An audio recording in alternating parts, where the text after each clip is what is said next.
Welcome to Real Talk Real Estate, the show where we cover how to build wealth in real estate with no fluff, no BS, and no sales pitches.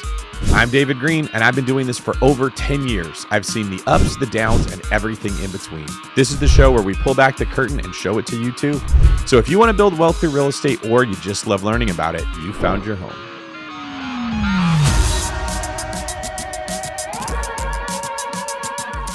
Hey everyone, welcome to the David Green Show, the show where we pull back the curtain and expose what's really going on in the world of real estate, how to make money, how to avoid losing money, the lies that are being told, and what you should be doing to protect your wealth. I'm your host, David Green, and this is Real Talk Real Estate, where we give it to you straight. Today's episode is brought to you by you, the community of Real Talkers. If you'd like to have your question answered on a show like today, head to davidgreen24.com/ask and submit the question. We get into some really good stuff, including finding deals in Italy, comparing when your boss will match your contributions to your retirement account versus investing in real estate, ways to house hack, how to get started when you don't have anything going for you, what's going on in the news in the world of real estate, as well as funny videos that are real estate related. You're here at Real Talk Real Estate, where we get into everything real estate related, and I'm so glad that you are. We have our first question coming up in a second, but before we do, just remember that today's show is brought to you by Spartan League. Is my personal mastermind. It's a real estate university where you get 5 calls a week from the Spartan League instructor core on all things real estate: house hacking, primary residences, flipping, short-term rentals, medium-term rentals, long-term rentals, all the terms. If you're trying to figure out how to get the confidence going to start investing in real estate, and you want to join a group of other people that are going to be your cheerleaders and stand next to you like a Spartan at war against the enemies of poverty and inflation, this is your group. Head to SpartanLeague.com or go to Instagram and follow me at DavidGreen24 and DM me the word Spartan to learn more. All right, if you like today's show, please make sure that you like the video and give me a 5-star review wherever you listen to your podcast. All right, our first question comes from Tyler in Louisiana. What's up, David? It's my goal to get into real estate investing and become an agent myself. And right now I have zero means to do so, zero capital, zero time, and another baby on the way. I have no idea where to start, and if you could help me out, that would be awesome. My mind is very open to whatever suggestions you may have. All right, thanks for that, Tyler.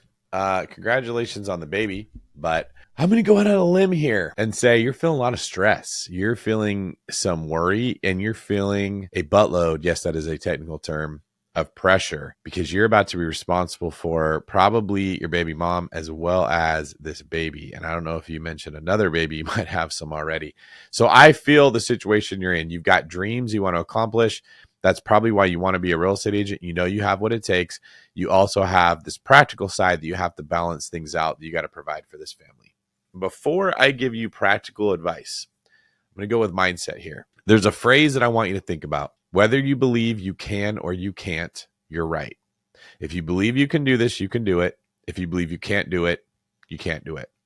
Now, that's not just a happy phrase. People like to take that and just stop with that far. Ooh, I believe I can. Believing you can is great. The next step is developing the skills to do it. Now, that takes humility.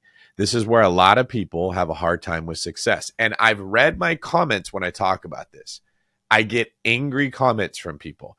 If I make a video that says people need to improve their skills, improve their performance, there is a very large contingency of our population, of which many of them are listening to this podcast, that get triggered by that. Now, we can never know what makes someone triggered, but I can speculate. And I'm going to speculate. Doesn't mean I'm 100% right, but this is what I think is going on. When you've got a belief that is challenged, such as it is hopeless, I can't do better, and someone comes along and says, yeah, bro, it's hopeless. It's not your fault. The government doesn't care. The economy is really bad. Wages aren't keeping up with inflation. Housing is too expensive. Any excuse. It's a frequency that matches your frequency of lack of belief, and you get in tune with it. You like that. That resonates with you. Just like certain kinds of music will resonate with different people. Angry people are going to be resonating with like Metallica, with hard rock. People that are craving power and control when they feel like they don't have any are going to resonate with rappers that are talking about what it's like growing up in that industry. People that are not taking life serious, that just want to goof around and have fun, they're going to resonate with dancey music that makes them feel fun. This makes sense, right?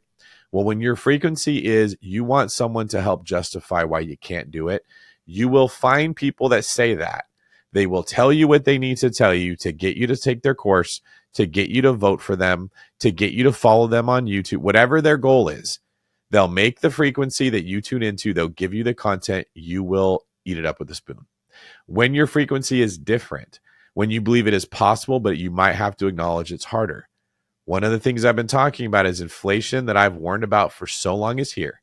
And it's created a world where we are on an escalator moving down.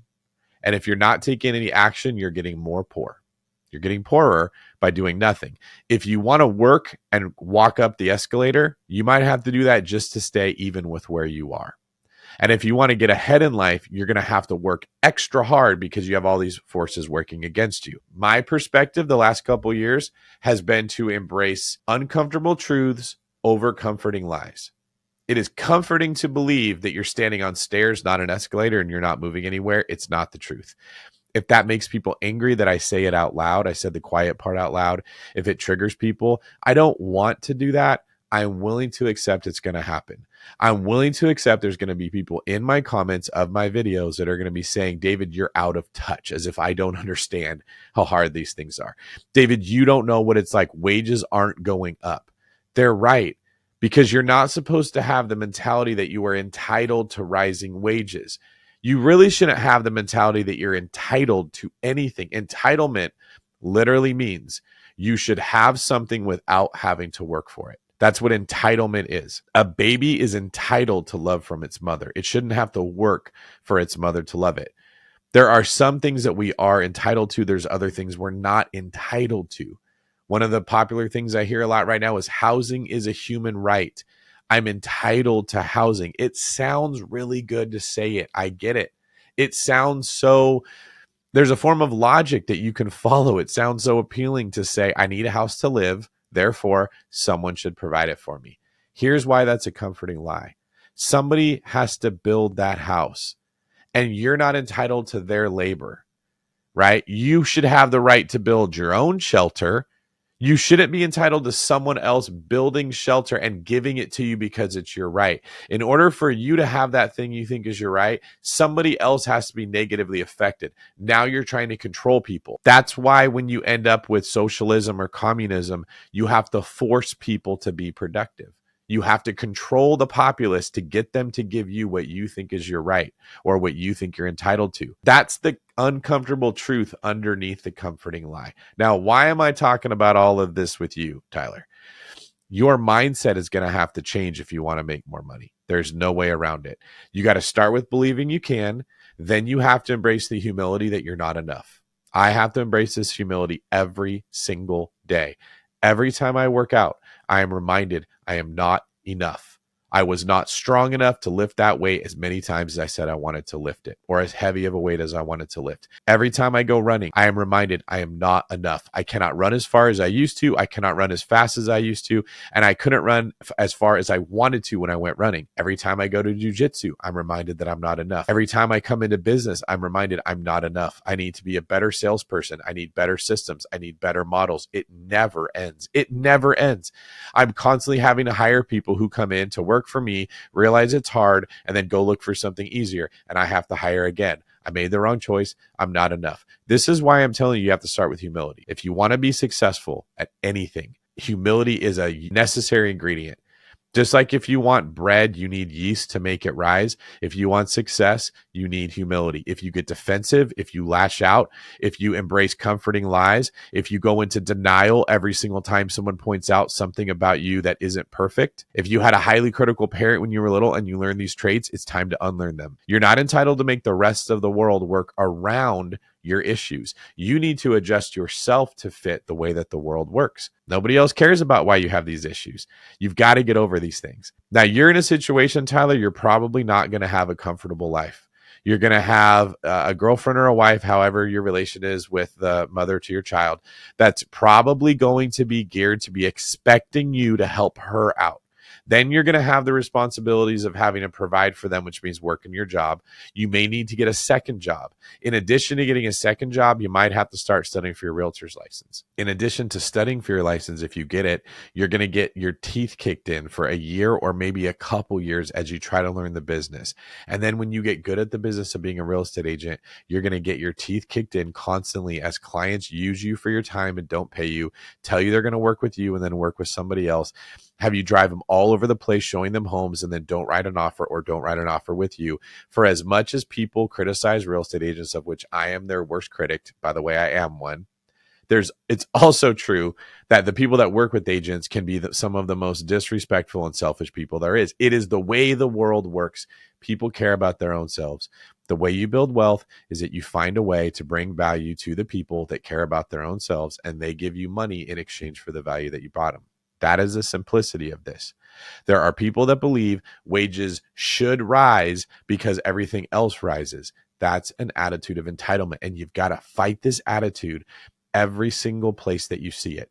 We have to understand we're entitled to nothing. You got to get out of the way of thinking of entitlement, because entitlement at its core comes down to someone else should give me this. Someone else should provide me for this. In order for someone else to do it, they had to do the work that you don't want to do. They had to build the house for you to live in because it's a right that you don't want to build. They had to provide the health care that you don't want to provide for yourself.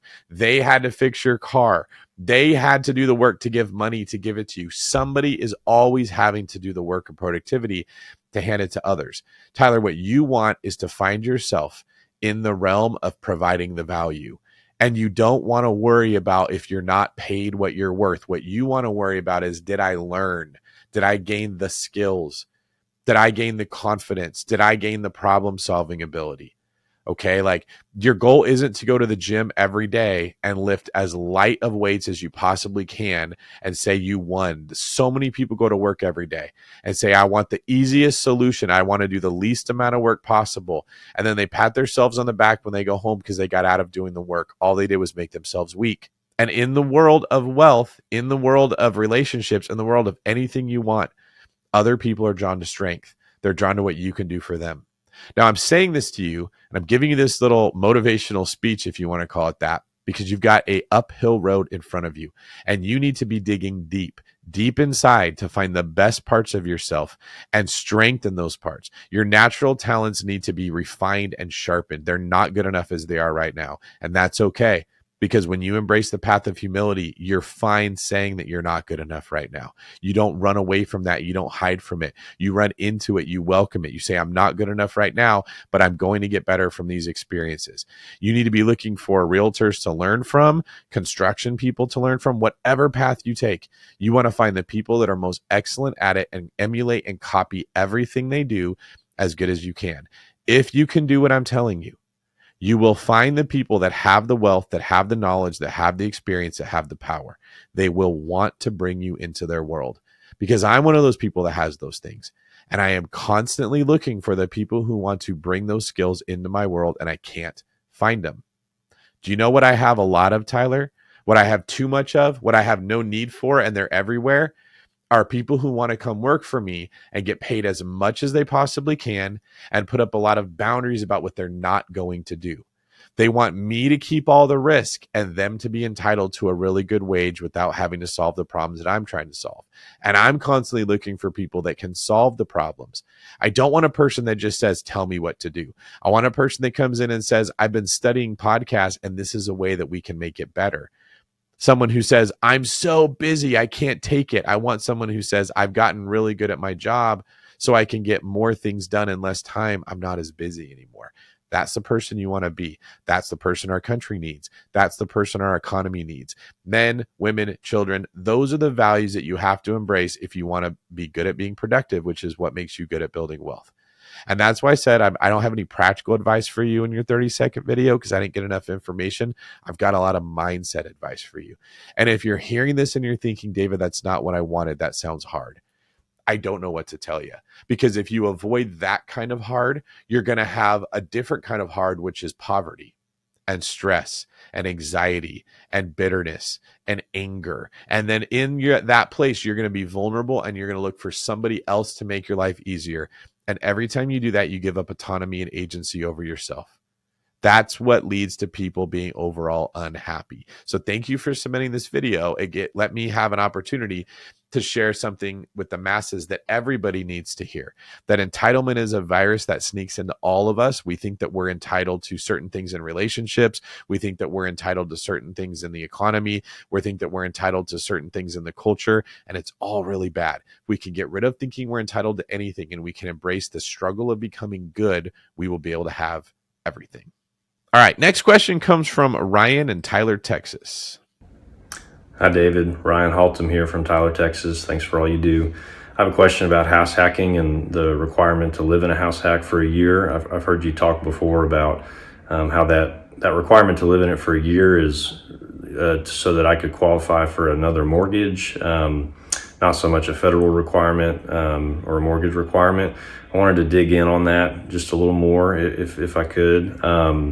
Does that vary lender to lender? Do I just need to talk to my mortgage broker about that, talk to the lender themselves? I'm considering buying a quadplex as a house hack, but then potentially just moving back into my primary after that year is up. And so my question is, what if I don't live in that house hack for a year?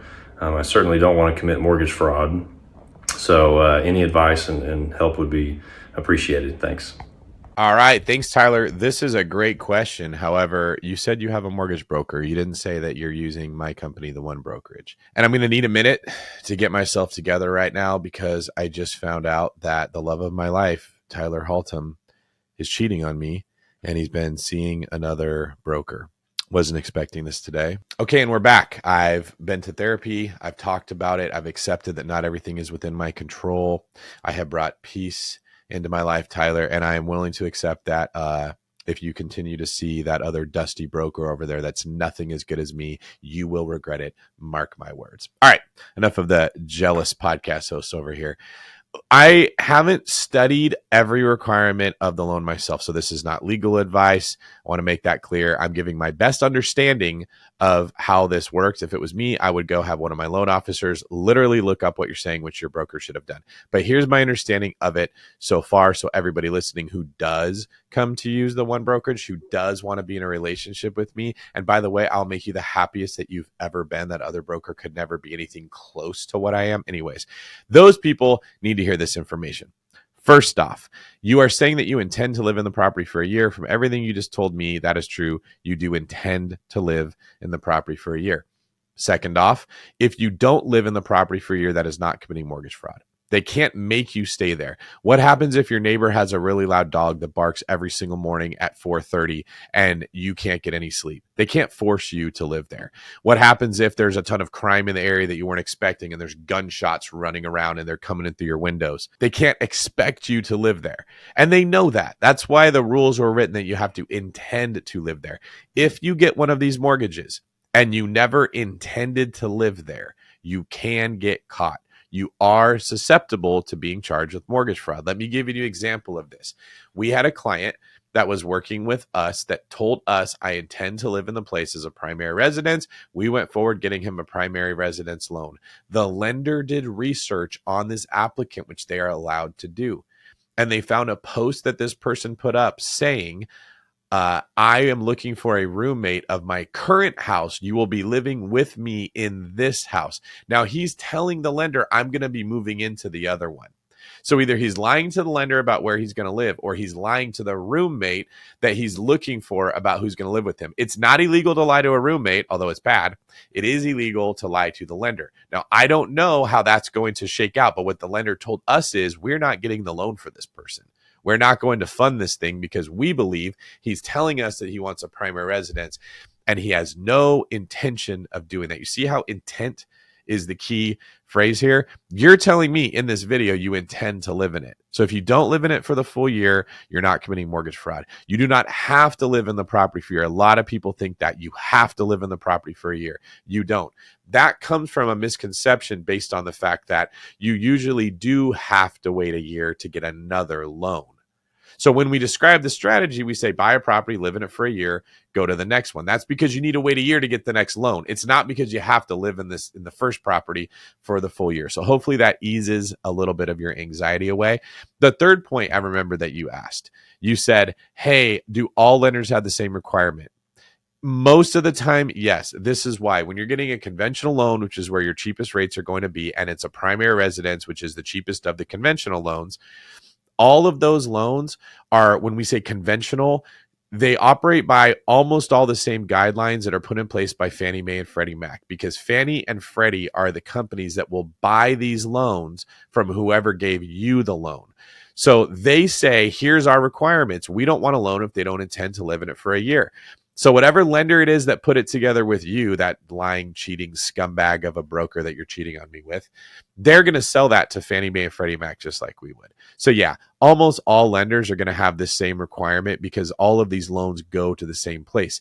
And when Fannie and Freddie Mac buy them, they package them as what's called a mortgage-backed security. Ever heard that phrase, MBS, or mortgage-backed security, from the movie The Big Short? But these were big fancy financial words that nobody explained. Well, let me take a quick second to educate y'all, since you're spending your time listening to the David Green Show. A security is basically something that you buy on the stock market. A mortgage-backed security is a security, or for lack of a better phrase, a stock that instead of being composed of shares of a company is composed of a bunch of mortgages. It's mortgage backed. So when all of these people make their mortgage payment into this big pool, if you own some of the mortgage backed securities, you get a piece of the pie of these mortgages being paid out. So you can buy stocks in a company and you have a share of that company and you're entitled to a share of the profits as the stock prices go up. Or you can invest in a mortgage backed security, meaning you're not owning shares of a company, you're owning shares of a pool of mortgages, but it's all a stream of income. Just a different type. So there you go. Next time you hear fancy people put their finger in their mouth at a party and drink from their little teacup and say, mortgage-backed securities and future call put options are heading in a negative direction, and our fund doesn't want the exposure to these negative asset types. You know what all these big fancy words mean because you listen to the David Green Show. So there you go, Tyler. I don't think you're in as big of a problem as you think that you're in. Never, ever, ever say that you're getting a primary residence without intending to move into it. But if you do intend to move in it and something goes wrong, you have an elderly parent at home that gets sick and you need to go take care of them, you decide you want to move across the country somewhere else, there's nothing that they can do to come and say you broke the law. If they can prove you intended to, that you never intended to live there, or you intended to live there for a week and that was all and you lied, that's a different story. All right, our first commercial break.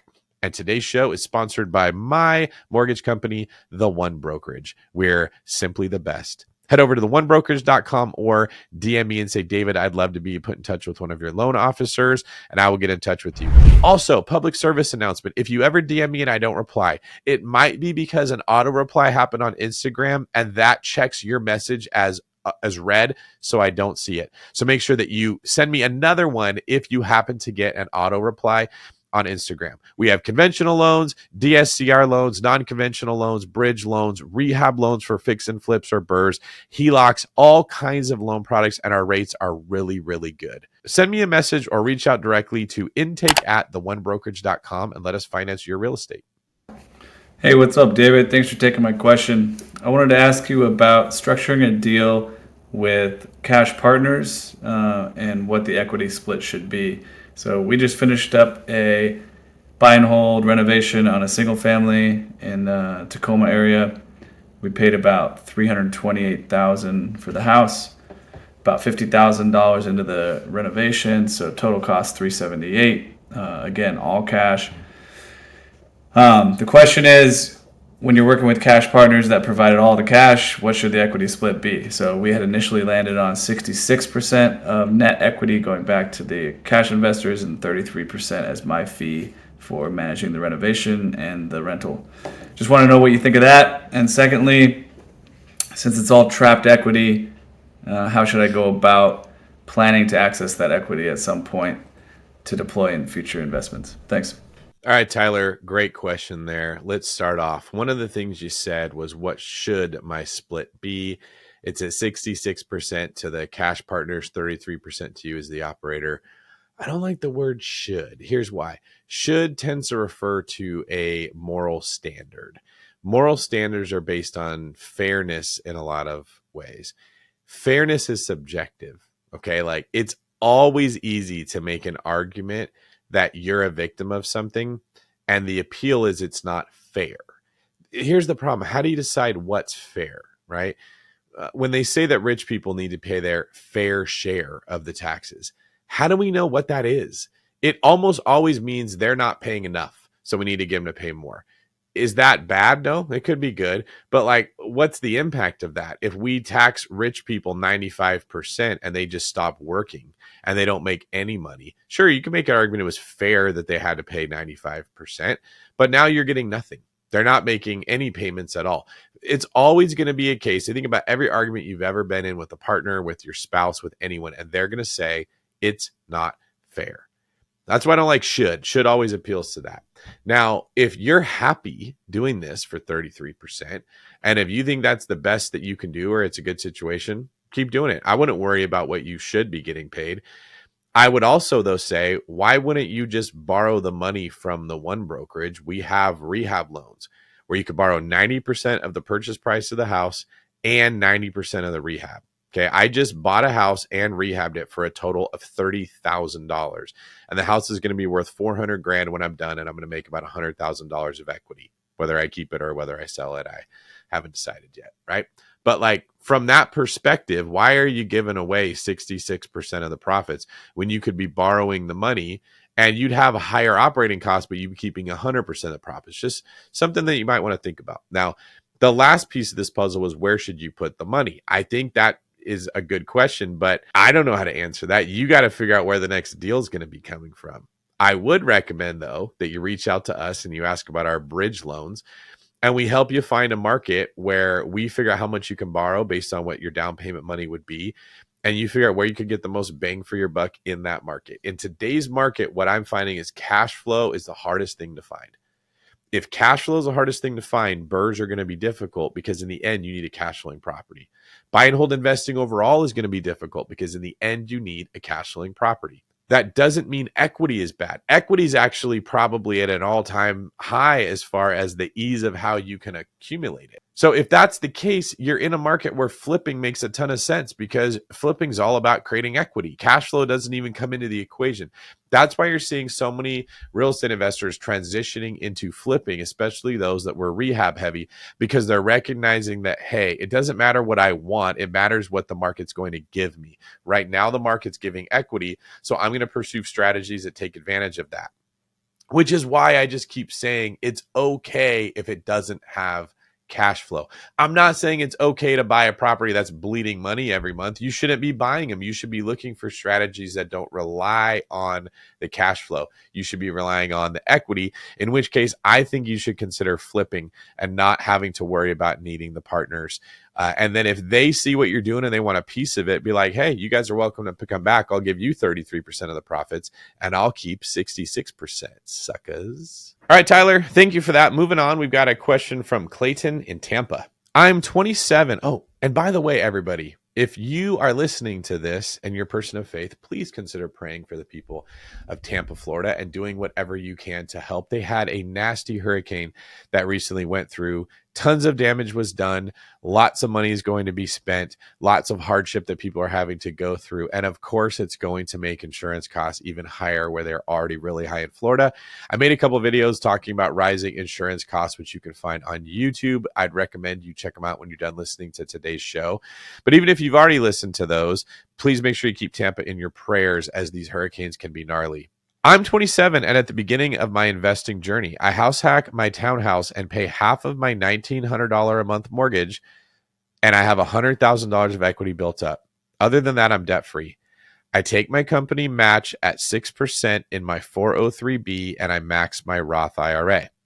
Is it better to be putting my excess savings each month in the S&P 500 and keep building the stock portfolio, or save in a high yield to try and buy my first full rental? Ooh, Clayton, good question, man. You hit me with one that I can't just answer easily. How do I break this down? All right, so let's start by peeling apart the layers of this onion, because I am green, I am bald, and I've got a Scottish accent, much like Shrek.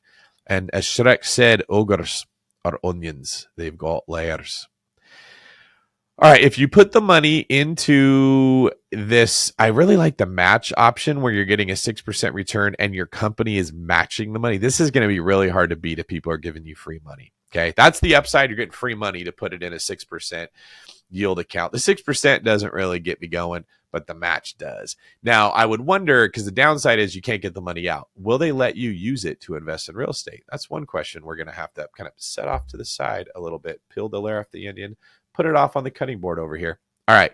Now, your other option would be put my excess savings in the S&P 500. So this is buying stocks, build the stock portfolio. Oh, no. That was the company match one. Okay. The other option would be a high yield savings account and use that money to buy your first rental. All right. I think we could figure out a way to do both here, Clayton. I think we can figure out a way to do both. By the way, congratulations on being 27 and thinking about this. I was 27 when my father passed away. I'd been a cop for 2 years. I probably had 3 or 4 houses. But there wasn't podcast talking about it all the time. So it was much more rare. Like now there's 27-year-olds all over the place that have properties. It wasn't as common, but it was a really good start for my financial future. So well done that you're on this same path. Here's what I want you to do. I want you to match as much as you can with your company. I'm going to say that. And I know I'm the real estate guy. You guys might be shocked to hear me say this. This is Real Talk Real Estate. I'm keeping it real. That's a better option. Now, you don't need to save for a first full rental, meaning not a house hack, because that's going to take 20% down. I don't want you to do that, bro. I want you to put 5% away every year. I want you to put money away just enough to put 3 to 5% down, because at the one brokerage, we can do conventional loans at 3% down to buy a primary residence. I want you to house hack every year. You mentioned that I house hack my townhouse and pay half of my $1,900 a month mortgage. So you're paying $950 a month. I bet you can get close to that in rent. I mean, in Tampa, Florida, you're probably going to get more than that. Okay. So you can move out of that house hack and it can break even or make you a little bit of money. Then you move into the next one and put 3% down. The reason I say 3% down, you don't need that much money to do it. You don't have to save that much. You can put the lion's share of your money in this account with your company that matches. But by the way, they probably have like a ceiling that you can't put in more than this. Max that out. Once it's maxed out, put the rest of it in the high yield savings account, which should be enough to get you 3%, especially with the money that you are saving from not having to pay the $950 a month of your mortgage that you're receiving in rent. What am I talking about? Of course you can get $950 a month because you're already getting that on the other half of this townhouse that you're talking about. Like you could just get another person in there to do the same thing. You're going to get both, bro. You're going to be able to save the money and have your employer match it, and you're going to be able to save money and house hack again. What's the cost? You're not going to be able to live in the same property you're in right now. So if you can sacrifice that comfort, you can have it all. All right, folks, hope that you're enjoying today's show so far. As a reminder, I'd love it if you'd submit your questions at davidgreen24.com/ask. I need your questions to make the show, and I want to be able to help you and hear from you. And by the way, they're fun. Like if you're watching this on Spotify or YouTube and you saw the way that Tyler submitted his question, you see why we're having more fun when you guys submit your questions. If I don't answer your question here, maybe it was too long, maybe we didn't choose it, maybe the producer didn't like it, I still want to answer it. You can find me on the Minect app. Minnect. Just open up your Apple or Android store, download it, and look up David Green. You can find me on there and you can ask me a question. All right. Thank you, everybody, for those questions that you submitted. If you'd like to be featured on the podcast or if you have a question for me, I'd love to hear it. Head over to davidgreen24.com/ask, A-S-K, and submit it there. Move into the next segment of the show, the comment section, where I read YouTube, Instagram, and social media comments. Also, did you know that you can leave a comment on Spotify? If you're listening to this on Spotify right now, leave me a comment. From Mary Louise, how do you structure your day-to-day routine to oversee your operations and reach your short and long-term goals? That's a good question. My calendar is my boss. So basically, the stuff that I do for the most part is on the calendar that I have to do, and I bounce around from thing to thing. So I check in with the leaders of the different companies I have. Christian runs the one brokerage, Kyle runs Spartan League, Lindsay runs the David Green team, Southern California, Jason runs my short-term rental portfolio. Angel runs my traditional rental portfolio, as well as project management like the BRRRRs and the flips and the marketing that I have going on. Different people within my organization are responsible for different arenas. And so I spend my time trying to mold and develop them, which means I can only be as successful as the people that work with me are. And the people that work with me can only be as successful as they make it up in their mind that they want to be. So that's where most of my time is spent, as well as trying to keep up with emails, trying to prioritize getting recordings. And then I still have to handle my own hiring because I don't have anyone that can do that for me right now. From Woody Treasures, the September 2nd episode where you talk about adapting your mindset. Such good advice. Applies to so many areas of life. Too many people get stuck because they blame their circumstances and don't think of how to adapt. This year, there were so many times where we thought our whole property purchase we were working toward was going to fall apart. It was insanely stressful, but at every roadblock, we had to adapt, even within hours of reaching the closing table. But we were determined to do everything possible to make it happen, and if it fell apart, it wouldn't be to the lack of us doing everything we possibly could. Many people sitting on the sidelines and complaining about how, as millennials, we can't afford real estate because of inflation and housing prices. It's all over my comments. There's so many ways that people don't want to fight for their futures or adapt to the current issues. Anyway, I appreciate your content as always. Been listening to you for a couple years. Heart emoji. Thanks for all you do. Well, thank you, Witty Treasures. That's funny that you put this in here because I just got done having a mindset monologue to start off today's show. From Color Me Hopeful. When you talked about our Lord Jesus, I loved you before and I love you even more now. I could always see your faith through the integrity and transparency of your videos, but openly proclaiming it in today's world is priceless. I'd love to see more content about how to start off in 2024 as a newbie with no experience and no resources, or like a video where you direct us to the best episodes you recorded in the past that will give us the info on where to start now. All right. If you want to start anything, including real estate investing, the first thing you need to focus on is building momentum. A lot of people think the first thing you got to focus on is progress. It's not. You need momentum. When you have a lot of momentum, whatever obstacle you put in front of you gets knocked over. How do you build momentum in real estate? Well, it's going to be resources, and that's going to be capital. That's going to be the people that do the job. It doesn't matter how much money you have. If you can't find a contractor to fix up the houses, you can't BRRRR and you can't flip.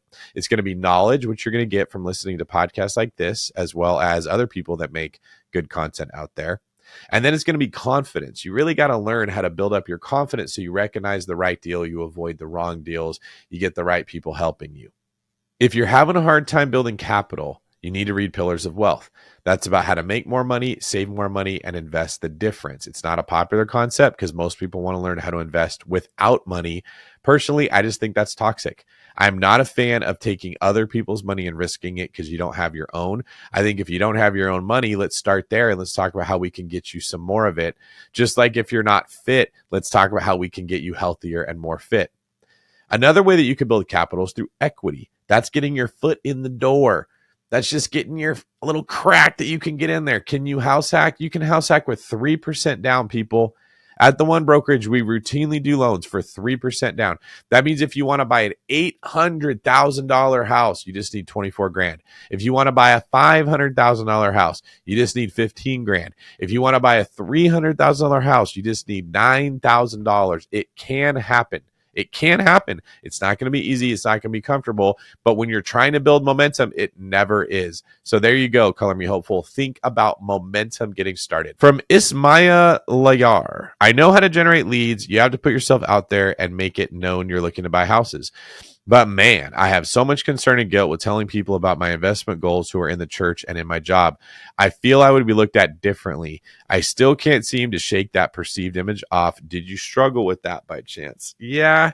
When I was a police officer, I talked a lot about real estate with the other cops and they would tease me. This is before Donald Trump was president. So they would be like, oh, that's Trump over there because he was just known as a real estate guy. I would get called the slum lord. Like that was the kind of the reputation that real estate investors had, and they would do it. I just laughed it off. Rather than telling people I'm looking for a great deal for myself, maybe consider saying I buy houses that nobody else wants.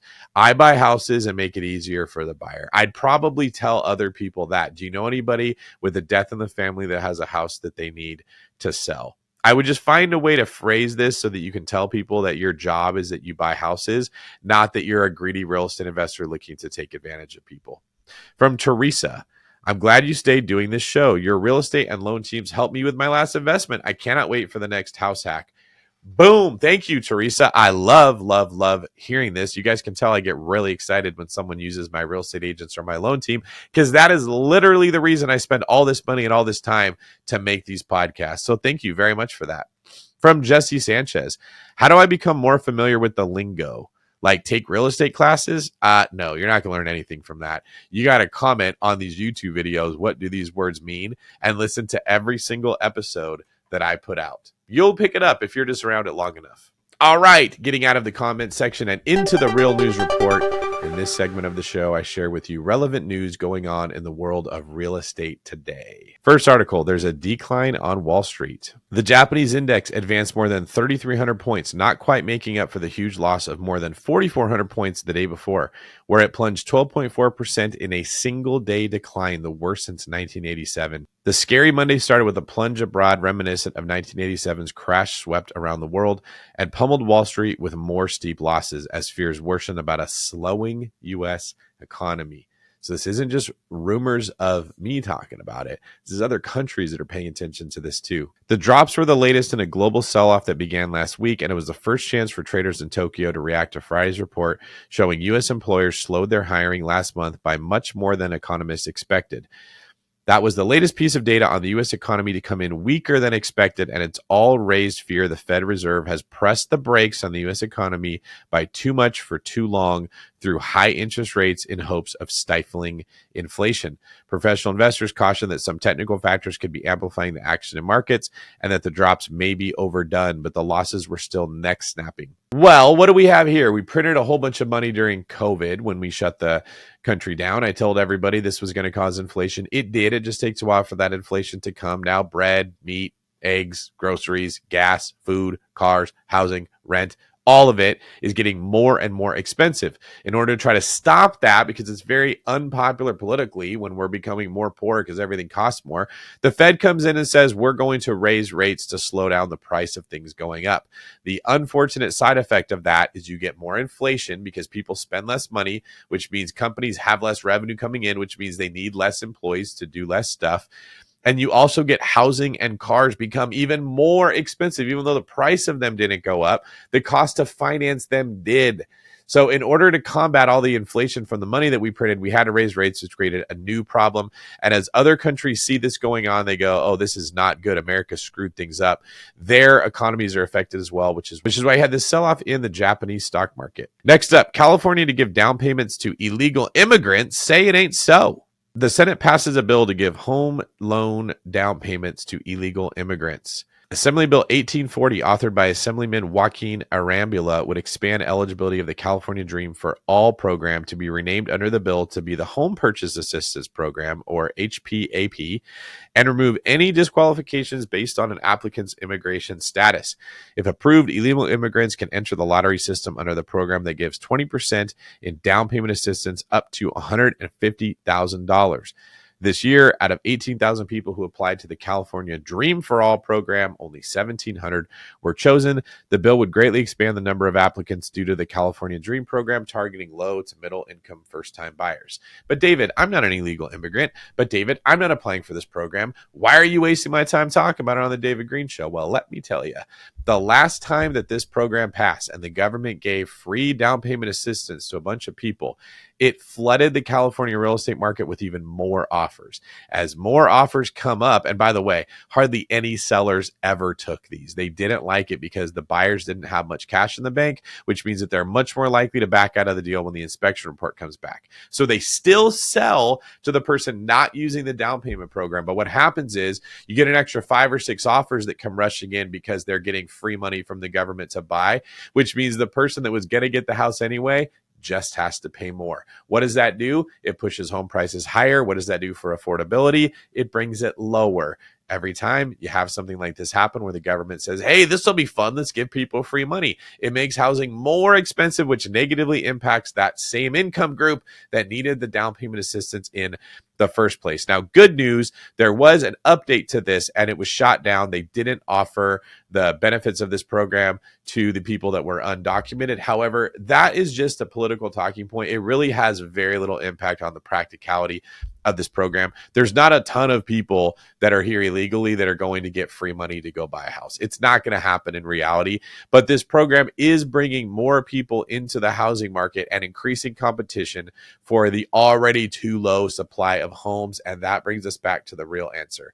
We need to build more houses and stop making it easier for people to buy the houses that we already have. So if you're a home builder, now would be a really good time to make some good money. All right, our next news article. Real estate in Italy is a gold mine for investors. A California resident snags a 6-bedroom, 2-kitchen home for just $62,000. Laura Minton uncovered an incredible real estate opportunity in Italy, and now she's fully embracing the experience. According to a Business Insider report, Minton purchased a home in Musamelli, Italy for just 57,000 euros or $62,200.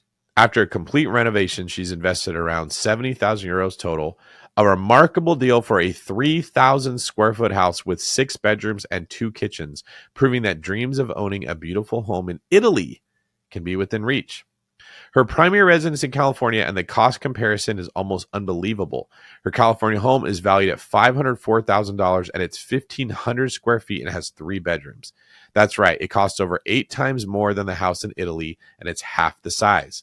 The real estate opportunity in Italy is so great that she decided to buy a second house with her brother for 31,000 euros, which she plans to rent out. She's also looking to buy a third house in Italy with her sister and use it to generate additional income through short-term rentals.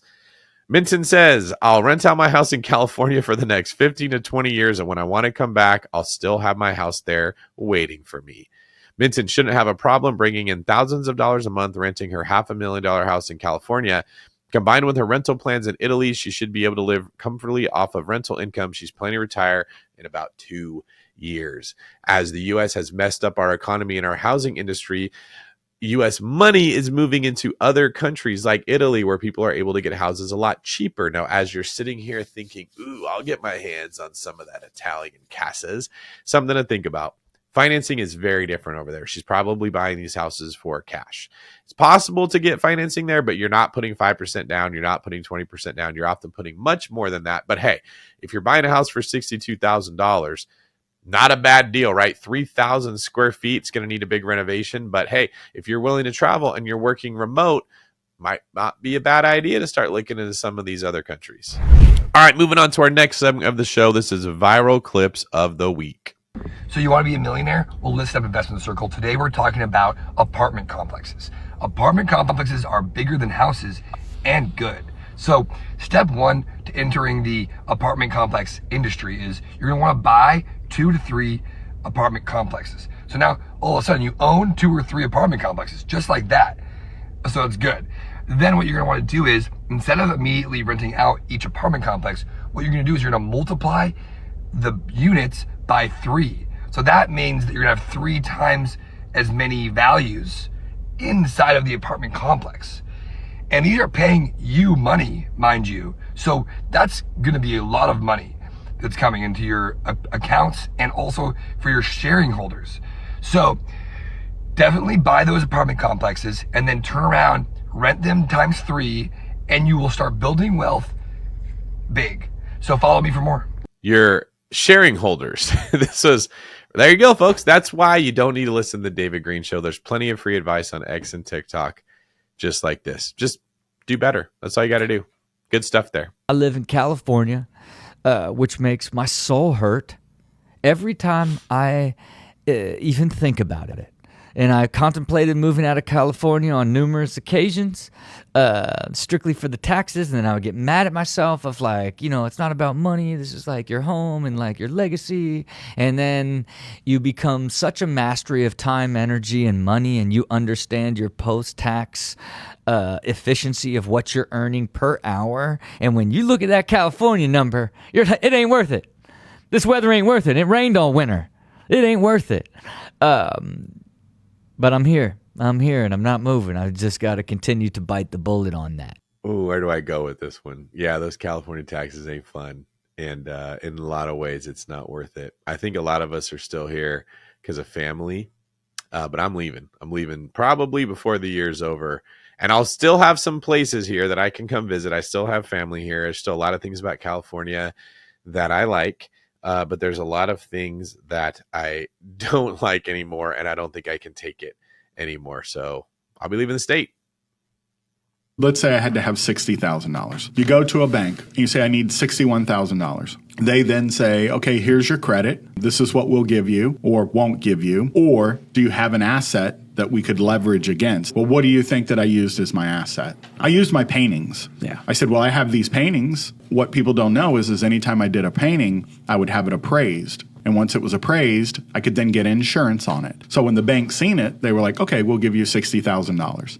Oh, So because now- you had all these paintings, That's like right. 5,000, 5,000, That's 5,000, right. 10,000, That's 5,000, right. just That's ones right. that didn't sell. So here's my collection of paintings. Here's my asset. I can borrow against them. I now get the $60,000. I buy the tattoo That's studio. crazy. You didn't purchase them. You painted them. That's right. Yeah, and here's the that's funny. thing. Oh no, please don't take my paintings because I couldn't do it again. Yeah, you could just paint more. I could repaint them again. If you Yeah, think that's about funny. it, it's kind of a hack way Infinite money glitch. of selling your paintings. Yeah, infinite money glitch. And so many people love this stuff, and they will run out there and they will think that they outsmarted the system because they figured out a way to get access to funds. And it probably does work for a period of time if you're a super talented painter and if you could get an appraiser to appraise your paintings. But what happens when lenders realize that they were ripped off and they don't take this? And by the way, you ever wondered why lenders would agree to this? It's because they have so much money right now. They don't know what to do with it because the government printed too much of it. That's the problem. All this money needs a home. And so lending standards go down because there's a desperation to deploy capital, and stuff like this works until people figure it out. So my advice for you, don't worry about the painting glitch, but avoid anything that makes stuff easier. Stop looking for the easier path because this is not an infinite money glitch. Boy, do I feel like crap. Even though I look gorge, I do not feel good on the inside. Well, I don't judge. To each his own. I guess every garbage can has its lid, but From this day forth, you put your faith in me. I hate it here! I hate it here! I want to go home! Everyone does it. Now you can do it too. Shut your mouth. Shut up. Shut the hole in your face. Like that. You can do it. Shh. Shut up. And shut the up. In there. I hope you flip your bike over and knock your 2 front teeth out, you selfish son of a 6:30 in the morning to 8:30 at night.